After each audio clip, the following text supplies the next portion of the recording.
함께 나눌 하나님의 말씀, 신약성경 베드로전서 1장 13절로 25절까지 말씀입니다. 베드로전서 1장 13절로 25절까지 말씀. 제가 말씀을 읽을 때 22절부터 25절까지는 함께 말씀을 읽도록 하겠습니다. 그러므로 너희 마음의 허리를 동이고 근신하여 예수 그리스도께서 나타나실 때 너희에게 가져다 주실 은혜를 온전히 바랄지어다. 너희가 순종하는 자식처럼 전에 알지 못할 때에 따르던 너희 사육을 본받지 말고 오직 너희를 부르신 거룩한 이처럼 너희도 모든 행실에 거룩한 자가 되라. 기록되었을 때 내가 거룩하니 너희도 거룩할지어다 하셨느니라. 외모로 보시지 않고 각 사람의 행위대로 심판하시는 이를 너희가 아버지라 부른즉 너희가 나그네로 있을 때를 두려움으로 지내라. 너희가 알거니와 너희 조상이 물려준 헛된 행실에서 대속함을 받은 것은 은이나 금같이 없어질 것으로 된 것이 아니요 오직 흠없고 점없는 어린 양 같은 보배로운 그리스도의 보배로운 피로 된 것이니라. 그는 창세전부터 미리 알린 바 되시니나 이 말세에 너희를 위하여 나타내신 바 되었으니 너희는 그를 죽은 자 가운데서 살리시고 영광을 주신 하나님을 그리스도로 말미암아 믿는 자니 너희 믿음과 소망이 하나님께 있게 하셨느니라. 너희가 진리를 순종함으로 너희 영혼을 깨끗하게 하여 거짓이 없이 형제를 사랑하기에 이르렀으니 마음으로 뜨겁게 서로 사랑하라. 너희가 거듭난 것은 썩어질 씨로 된 것이 아니요 썩지 아니할 씨로 된 것이니 살아있고 항상 있는 하나님의 말씀으로 되었느니라. 그러므로 모든 육체는 풀과 같고 그 모든 영광은 풀의 꽃과 같으니 풀은 마르고 꽃은 떨어지되 오직 주의 말씀은 세세토록 있도다 하였으니 너희에게 전한 이 복음이 곧 이 말씀이니라. 아멘. 이 시간에는 에이든의 양상부리 하나님 앞에 찬양 드리겠습니다.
감사합니다. 오늘 우리는 베드로전서 1장 13절로 25절까지 말씀을 통해서 은혜, 거룩, 사랑으로 검증되는 믿음이라고 하는 주제로 함께 은혜를 나누기를 원합니다. 나그네로 이 세상에 일시적으로 체류하며 살아가는 모든 그리스도인들이 예수 그리스도를 통해 산 소망을 가져야 된다고 베드로는 말씀했습니다.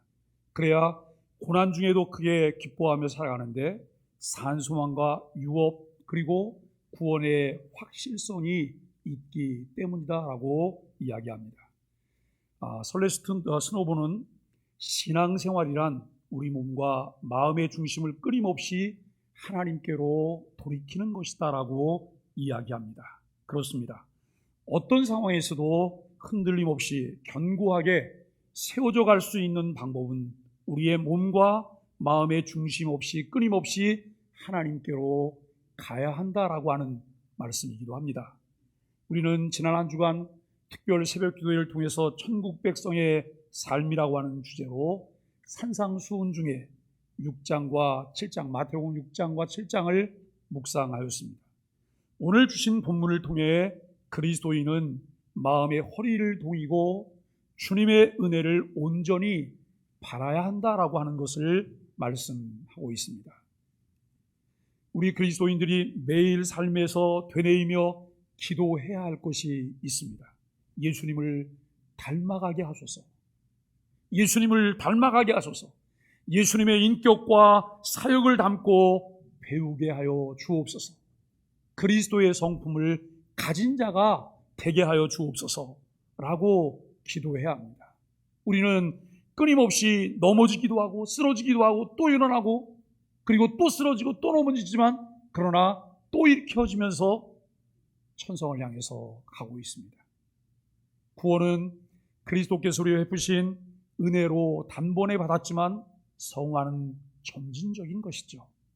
앞으로 갔다가 뒤로 또 물러났다가 그리고 여러분 올라갔다가 내려갔다가 이것을 반복하면서 결국은 우리를 최종 목적지까지 견인해 주실 하나님의 은혜를 바라면서 그리스도를 닮아가는 삶을 살아가는 것이죠.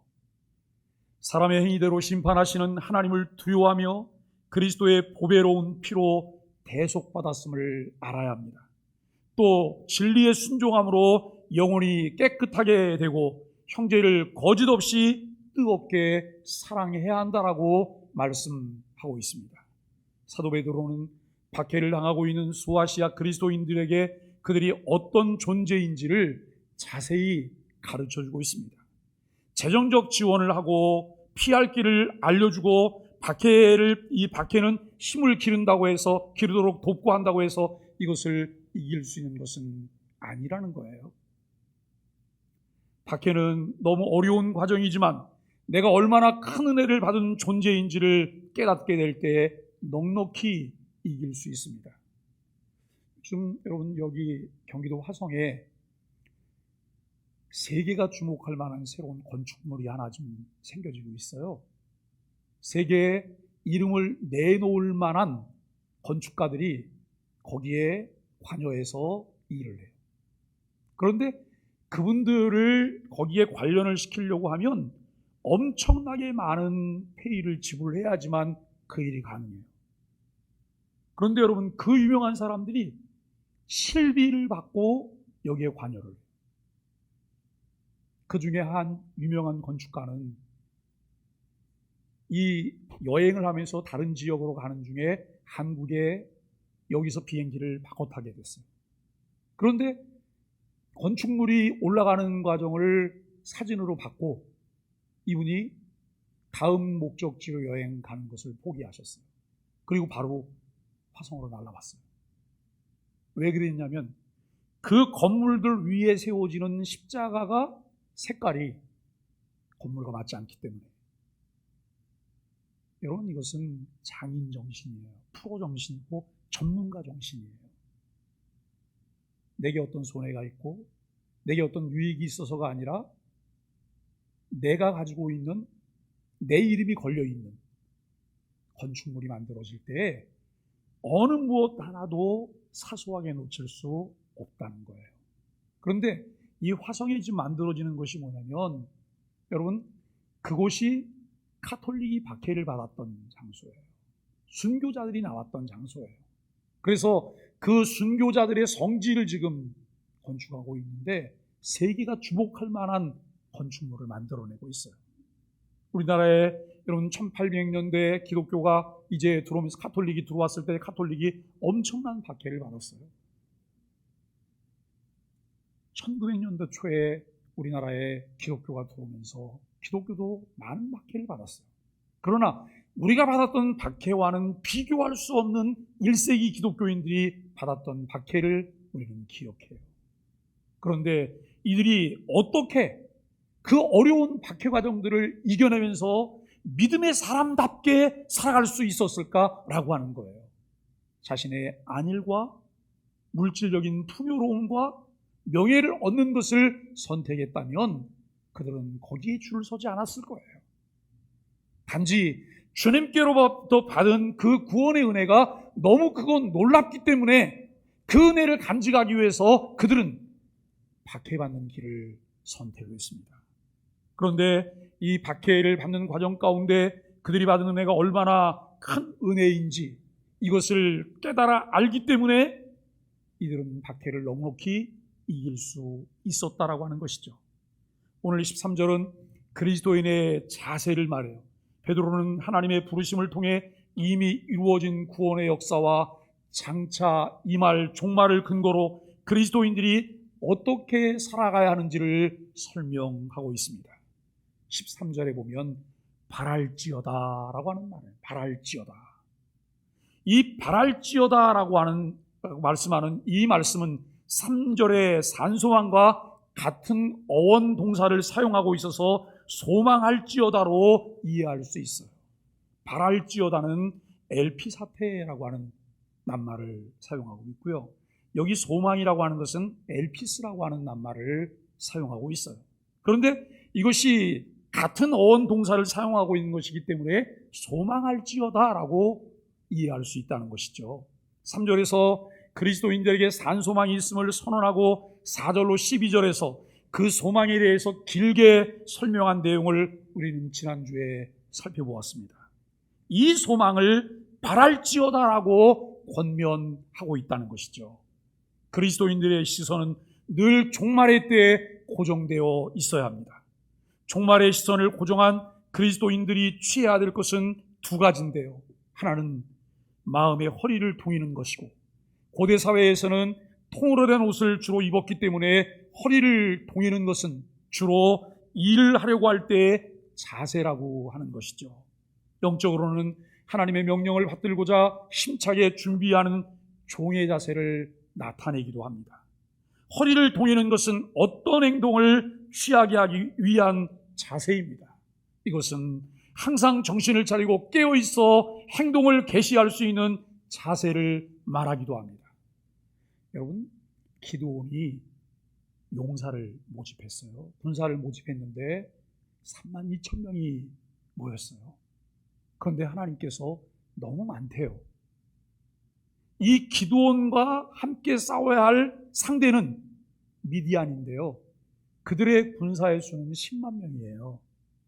지금처럼 첨단 무기를 가지고 과학화해서 전쟁을 하는 데는 여러분 인원수가 그렇게 중요하지 않아요? 그러나 재래 전쟁에서 중요한 것은 인원수예요. 그런데 10만 군사인데 3만 2천이 너무 많다는 거예요. 하나님께서 돌려보내래요. 그래서 기드온이 이렇게 말을 해요. 집에 미련이 있거나 할 일을 못했거나 그 일이 걱정되는 사람은 다 돌아가라. 그렇게 얘기했더니 11,000명 남고 돌아갔어요. 이 정도쯤이면 될까? 기드온이 생각했죠. 뭐 안 되잖아요. 10분의 1밖에 안 되는데. 그런데 하나님께서 또 뭐라고 말씀해요? 기드온아, 아직도 너무 많아. 돌려보내. 여러분, 기드온이 시냇가로 가서 물을 마시게 해요. 그런데 목이 타니까 어떤 사람은 엎드려서 개처럼 물을 핥아서 먹기도 해요. 그런데 어떤 사람들은 거기에 앉아서 손으로 물을 떠서 먹는 거예요. 언제든지 다음 동작을 취할 수 있는 그런 모습으로 물을 먹어요. 그런 사람을 300명만 딱 자축을 해요. 그래서 기드온의 300용사예요. 여러분, 우리가 늘 기억해야 될 것은 이거예요. 상대가 크냐, 상대가 거인이냐, 상대가 엄청나냐, 이것은 중요하지 않아요. 이 싸움에 하나님이 함께 하실 거냐, 하나님이 함께 하지 않느냐라고 하는 게 중요해요. 내 삶에 하나님이 함께 계시냐, 함께 하지 않느냐가 중요해요. 저 상대를 내 힘으로 내가 해볼 만하냐? 해볼 만하면 우리가 하나님께 기도도 안 하실 거잖아요. 그죠? 하나님을 의지하지도 않을 거예요. 내 힘으로 그냥 해요. 하고 난 다음에는 뭐라고 말을 해요? 내가 전술이 좋아서, 내가 싸움을 잘해서, 내가 능력이 많아서, 이렇게 말하는 게 전부일 거예요. 그런데 여러분, 10만 대 300명이에요. 하나님께서는 기드온에게 전략도 말씀하세요. 이것은 세상에서 쓰지 않는 그런 전략들인데요, 말도 안 되는 그런 전략을 하나님이 말씀하세요. 하나님이 보기를 원하시는 것은 이거예요. 저 사람이 하나님의 기적을 볼 만한 믿음을 가졌나? 저 사람이 그 일에 순종할 만한 그릇이 되나? 하나님은 이 사실을 보고 계신 거예요. 오늘 우리는 정말 우리에게 필요한 것이 무엇일까? 마음의 허리를 동이라 라고 하는 말씀이에요. 다른 하나는 근신하면서라고 하는 것이죠. 마음을 단련하는 것을 말합니다. 술이나 다른 무엇에 취해서 마음을 빼앗기지 말고 목적을 향해 나아가는 것을 말합니다. 미래에 대한 그리스도인의 확실한 소망은 현재의 삶에 놀라운 영향을 미치게 된다는 거예요. 여러분, 목적의식이 분명하고 목표가 분명한 사람은 옆에 눈을 돌릴 수가 없어요. 한눈을 팔 수가 없어요. 그런데 목적의식과 목표가 분명하지 않은 사람은 이것저것 다 간섭하고 참견하고 그러다가 세월을 다 보내고 말아요. 산소망을 품은 그리스도인들은 주어진 시간을 크로노스로 살지 않아요. 카이로스로 살아내요.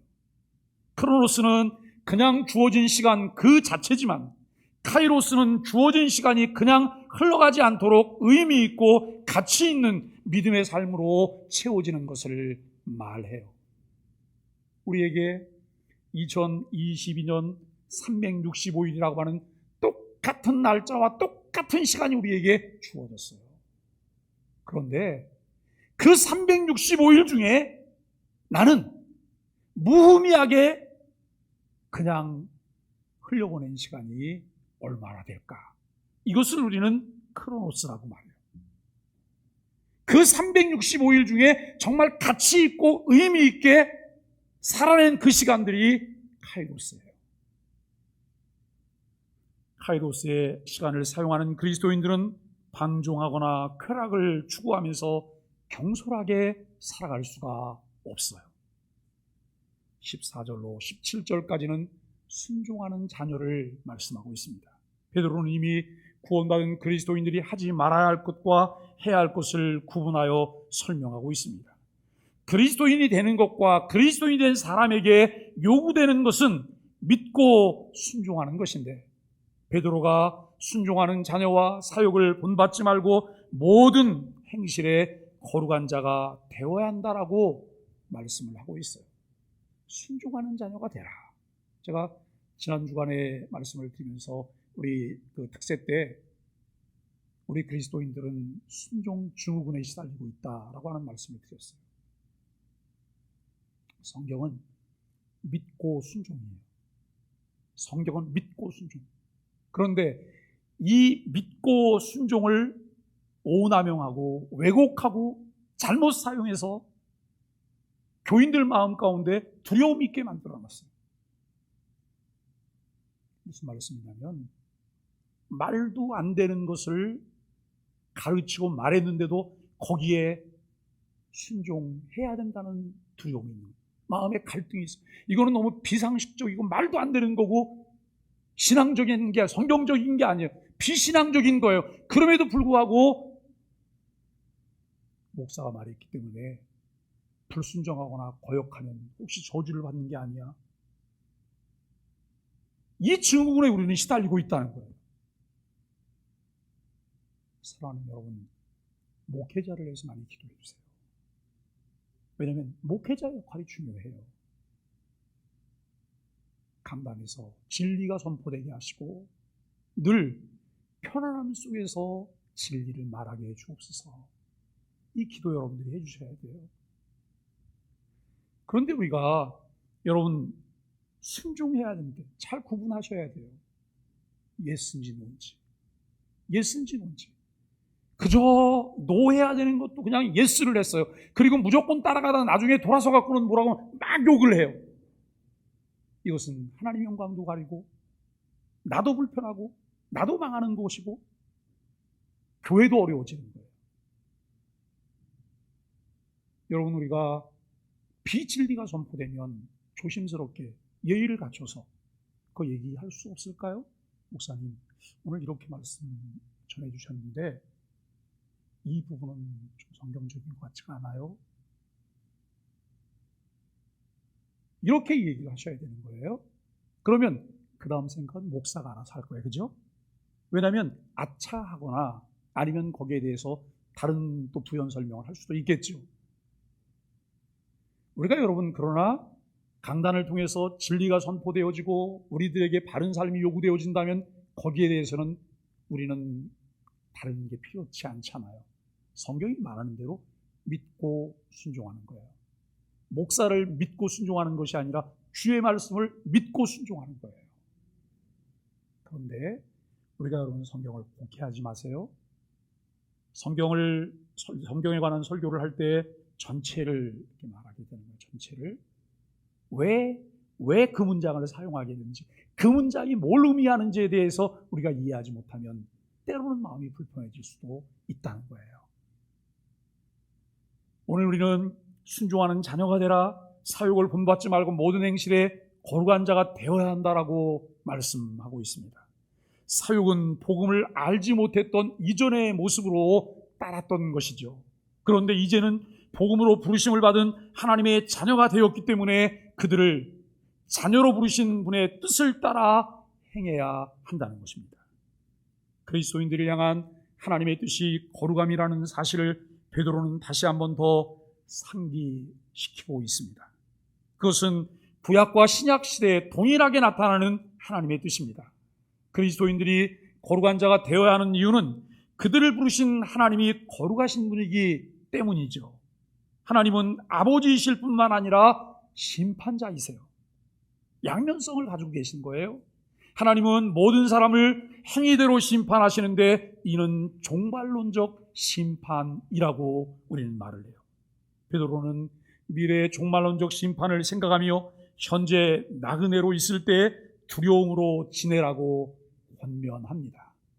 사실 여러분, 우리가 이 땅을 살면서 강건하면 80이라고 말했지만 이제는 100세도 넘게 살기도 해요. 어쩌면 우리 중에도 100세가 넘었을 때 장례를 치르게 되는 분이 계실 거예요. 그만큼 수명이 길어지고 있다는 거예요. 뭐 80세를 살던 50세를 하든 30년을 살던 100세를 넘기던 똑같은 건 한 가지가 있어요. 그게 뭐냐면 이 땅을 나그네로 산다는 거예요. 나그네 인생길을 살고 있는 거예요. 이 나그네 인생길을 살면서 우리는 이 미래의 종말론적 심판을 항상 염두에 두고 살아가야 된다는 거예요. 이 종말론적 심판을 염두에 두고 살아가는 사람들의 삶의 자세 속에 자연히 나타나는 것이 뭐냐면 거룩한 두려움이에요. 거룩한 두려움을 통해서 나의 행동고지를 돌아보게 되고 주님을 기쁘시게 할 만한 것인가를 살펴보게 되는 거예요. 그리스도인들 현재를 두려움으로 근심하며 살아가야 한다고 말씀하는데 무서워서 벌벌 떨라는 말이 아니죠. 이것은 하나님을 경외하며 살라고 하는 말씀으로 우리가 이해를 해야 할 것입니다. 반면에 불의한 자들은 하나님에 대한 그 두려움 없이 살아가는데 그 이유는 하나님이 없다고 말하는 어리석음이 그들에게 있기 때문이에요. 여러분, 코람데오라는 낱말을 아시죠? 코람데오, 의미가 하나님의 면전에서, 하나님 앞에서. 고신대학원에 가면 고신대학원 앞에 크게 돌르다가 코람데오라고 써 있어요. 하나님의 면전에서 살자 이 말이에요. 우리의 모든 것은 내가 어디에 숨어 있든 어디서 무엇을 하든 하나님에게는 다 노출되는 거예요. 하나님이 안 계신 곳 없이 무소부재하신 하나님이시기 때문에 우리는 그분 면전에서 사는 거예요. 그분은 겉으로 쏟아진 것만 아시는 것이 아니라 내 속에서 가지고 품고 있는 생각까지도 그분은 익히 아시는 분이라고 말씀을 해요. 그런데 그 하나님이 없다고 말을 해요. 어리석은 자들은 하나님이 없다고 하니까 마음대로 살 수 있고 사람들 눈만 안 보이면 내 마음대로 남을 속이기도 하는 거예요. 그리스도인들의 정체성과 종말론적 관점을 잘 이해하는 사람들의 태도는 경건한 마음과 두려워하는 마음이라고 하는 거예요. 18절로 21절까지 말씀은 대속의 대가를 우리에게 말씀합니다. 베드로가 두려움으로 지내라고 명령한 이유를 18절에서 너희가 알기 때문이라고 이야기해요. 왜 두려움으로 지내야 할까? 이미 너희가 알고 있기 때문에. 그렇게 지내야 될 이유를 알고 있기 때문에. 알고 있으면서도 우리가 일부러 그렇게 하지 않는다고 한다면 이것은 짐짓죄잖아요. 고의로 범하는 죄잖아요. 여호와 하나님의 이름을 망령되이 일컫는 죄에 해당하는 부분이라고 하는 거예요. 그리고 21절까지 그들이 알고 있는 것, 즉 그리스도인의 구원의 핵심을 말하고 있습니다. 죄인이 어떻게 하나님의 거룩하심을 본받을 수 있는가? 오늘 본문은 대속함을 받은 그리스도의 보배로운 피로 된 것이니라 라고 말을 해요. 어떻게 우리가 하나님의 거룩하심을 본받을 수 있는가? 솔직히 한번 생각해 보세요. 저를 비롯해서 모두가 거룩이라고 하는 낱말과 우리가 어울려요? 어떻게 잘 어울리세요? 나는 당당해요. 난 자신 있어요. 그렇게 말씀하실 분이 계신가요? 없어요. 저도 거룩이라고 하는 것을 설교하고 있지만 그렇게 말할 수가 없어요. 똑같은 인간이기 때문에, 죄인이기 때문에. 그런데 그런 우리가 어떻게 하나님의 거룩하심을 본받을 수 있을까? 대속함을 받은 하나님의 은혜 때문이에요. 그리스도의 보배로운 피로 이 일이 가능하게 되었다고 하는 말씀을 우리에게 하고 있어요. 이것을 대속의 대가라고 말하지요. 베드로가 여기서 언급한 그리스도인의 대속에 관한 교리는 복음이 말하는 핵심 내용이에요. 이것이 복음이에요. 그리스도인들은 하나님의 택하심과 부르심을 받은 자들인데 이는 그리스도의 희생을 통해 이루어졌습니다. 그리스도인이 되기 전 그들이 살았던 헛된 행실의 값을 치르신 분이 하나님이심을 분명히 알아야 합니다. 사실 고개를 들 수가 없었어요. 어디서 여러분 나를 표현할 수가 없었어요. 왜요? 연약하고 허물 많고 누추한 죄인이기 때문에. 그런데 그리스도께서 대속의 죽음을 담당하시는 십자가의 이 일이 나에게 새로운 계기를 만들어줬어요.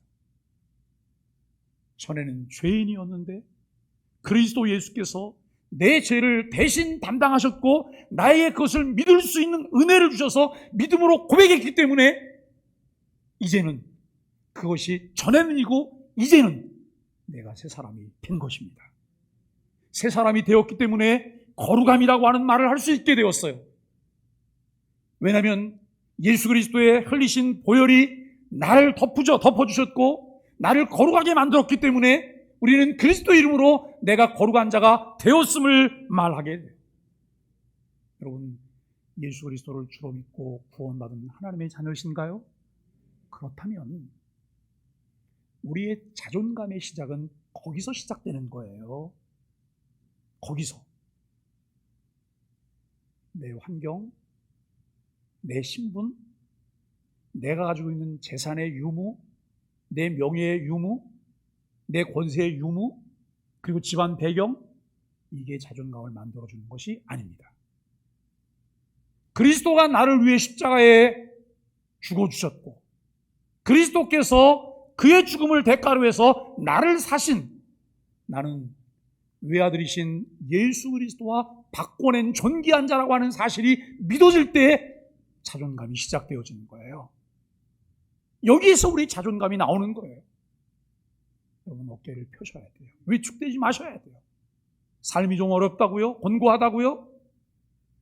그것은 우리의 자존감을 무너뜨릴 만한 일이 아니에요.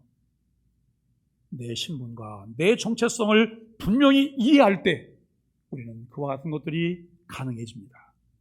죄의 값은 사망이라고 성경이 말을 해요. 오늘 본문 23절은 썩어질 씨로는 갚을 수 없다라고 말씀합니다. 생명을 대속하기 위해서는 생명을 내주어야 합니다. 그러므로 하나님은 동정녀 탄생을 통해 죄 없는 몸으로 이 땅에 오신 그리스도의 생명으로 죄의 값을 치르셨습니다. 여러분, 이 부분에서 이런 말씀을 좀 드리고 싶어요. 왜 성경을 우리가 매일매일 함께 묵상을 할까? 그리고 성경을 폭넓게 알아갈까? 신앙의 질이 달라져요. 그냥 덮어놓고 믿잖아요. 그러면 덮어놓고 믿으면 우리 앞에 돌출된 많은 상황들이 내게는 늘 지뢰밭이고 시험거리예요. 그런데 신앙이 좀 깊어지고 말씀에 대한 이해가 여러분 점점 넓어지잖아요. 그 지뢰밭들이 지뢰밭이 아니에요. 오히려 나로 하여금 주님을 깊이 경험하게 하는 선물들이에요. 제가 이렇게 말하니까 목사님 좀 오늘 이상한가? 이렇게 생각하세요? 아니에요. 밋밋한 그냥 넓은 대로에 여러분 고속도로도 참 중요하지만 중간중간 요철이 있는 것은 우리에게 긴장하고 깨어있으라는 거예요. 예수님께서 동정녀 탄생하셨다는, 그죠? 뭐 처녀의 몸에서 태어났대, 이런 정도로만 생각하면 이게 왜 중요한지도 사실 우리가 모르잖아요. 자꾸 이런 것을 알아가면 아하, 이런 이유가 있었구나, 이것이 성립되는 것이구나 라고 하는 것을 우리가 알게 되어지죠. 베드로는 그리스도를 오직 흠없고 점없는 어린 양 같다고 표현했는데, 이것은 구약의 제사제도, 특히 유월절 어린 양을 상기시킵니다. 그리스도께서는 자신의 몸을 온전한 제사로 하나님께 드려 불의한 자들의 죄를 속하셨습니다. 그리스도의 보배로운 피와 희생은 앞부분에서 제시되었던 고난받는 하나님의 종의 모습과도 연결이 됩니다. 20절, 21절에서는 구원 계획을 설명합니다. 그 계획은 창세전부터 계획된 것이고 예수 그리스도의 성육신과 사역을 통해 마지막 때 그리스도인들에게 나타내신 바 되었다고 하는 것이죠. 베드로가 설명하는 모든 것은 예수 그리스도 안에 나타난 하나님의 계시를 중심으로 하고 있습니다. 그리스도인의 구원은 전적으로 하나님으로부터 오는 것이죠. 하나님이 계획하셨고 예수 그리스도의 죽음과 승리의 부활을 통해 이루셨고 그리스도를 통해 모든 그리스도인들에게 이것을 가져다 주셨습니다. 또한 그리스도의 재림 때까지 하나님이 성도들을 보호하실 것을 확신하십니까? 그래서 베드로는 그리스도인의 믿음과 소망이 오직 하나님께 있다라고 21절에서 말씀합니다. 그리스도를 죽은 자 가운데 살리신 하나님께 대한 믿음이 장차 모든 하나님의 백성을 죽은 자 가운데 살리실 하나님에 대한 산소망을 만들어 주는 것이죠. 22절로 25절까지 말씀에서는 주의 말씀을 우리에게 소개해요. 그리스도인들의 믿음은 과거에 이루어진 하나님의 구원 역사에 대한 것이고 소망은 미래에 완성될 하나님의 구원에 대한 것인데, 이 믿음과 소망이 그리스도인들의 현재의 삶에서 무엇으로 나타난다고요? 사랑으로 나타난다고 하는 것이죠. 바울과 마찬가지로 베드로도 그리스도인의 삶에 있는 세 가지 요소, 믿음, 소망, 사랑을 강조하고 있습니다. 믿음과 소망은 삶 가운데 표현되는 진실한 사랑으로 알 수 있어요. 베드로는 이것이 진리를 순종하는 모습이라고 설명하고 있습니다. 하나님과 복음을 알지 못하는 헛된 행실에 머물러 있는 사람은 본성 때문에 다른 사람을 사랑할 수 없습니다. 비록 흉내낼 수 있지만 거짓 없이 순수하게 다른 사람을 사랑할 수는 없습니다. 이러한 삶을 가능하게 한 것은 오직 주의 말씀입니다. 그 말씀의 능력은 인간 육신의 연약함, 유한함과 달리 세세토록 있습니다. 바울은 성경은 예수 안에 있는 믿음으로 구원에 이르는 지혜가 있게 한다라고 말씀합니다. 모든 성경은 하나님의 감동으로 되었지요. 그 성경이 교훈과 책망과 바르게 함과 의로 교육하기에 유익하다라고 말씀합니다. 그 말씀은 하나님의 사람으로 온전하게 하며 모든 선한 일을 행할 능력을 갖추게 하려 함이다라고 말씀합니다. 사랑하는 소망의 가족 여러분, 베드로는 복음을 믿어 거듭난 사건을 진리를 순종함으로 22절에서 표현하였습니다. 은혜로 주어진 믿음으로 구원을 얻지만 그 믿음은 단순한 지적 동조가 아니라 자신을 주님께 드리고 주님을 자기 삶에 모시는 전인격적인 순종을 포함하고 있습니다. 그래서 야고보는 행함이 없는 믿음은 죽은 믿음이라고 말합니다. 참된 믿음은 관념의 유의가 아니라 삶을 던지는 순종입니다. 베드로는 이것을 거짓 없는 형제 사랑으로 연결하는데 그리스도인의 참 믿음은 하나님 사랑, 이웃 사랑, 형제의 사랑으로 검증이 된다는 것이죠. 우리가 가진 신앙, 믿음의 고백이 거룩, 은혜, 거룩, 사랑으로 검증이 되었는지를 살피며 실천하는 믿음으로, 믿음의 사람으로 살기를 축복합니다.